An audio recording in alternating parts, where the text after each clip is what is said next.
Rochester's homicide rate so far is double that of 2020's. At this time last year, there were 6 homicides in the city. There have been 11 homicides so far in 2021, the last 2 happening within 24 hours of one another, and half taking place in March alone. RPD officials addressed the uptick this afternoon. Kayla Green was there and joins us live with what they had to say. Kayla?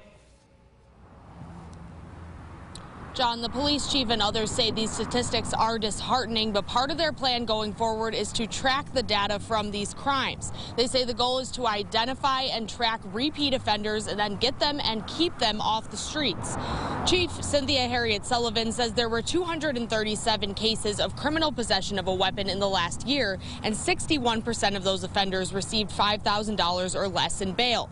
She also says out of the last 25 shootings, 6 to 10 of those shooters were on parole.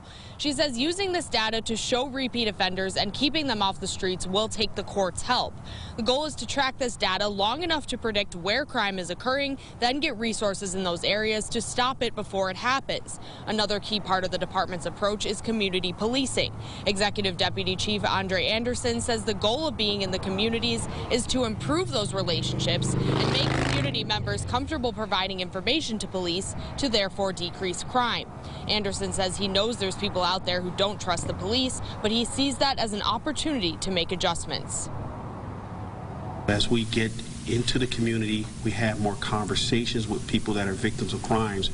Our hope is that they can provide information to us. Now, that's tough for people that live in that community, but at the same time, that's what we're trying to do so that we can make sure that the community members are safe.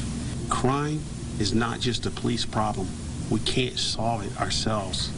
It takes the entire community in order to address crime. Public safety is everybody's responsibility.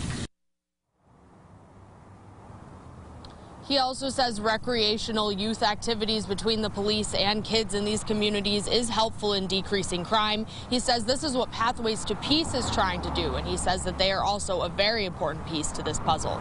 Live in Rochester, Kayla Green, News 8. All right, Kayla, thank you.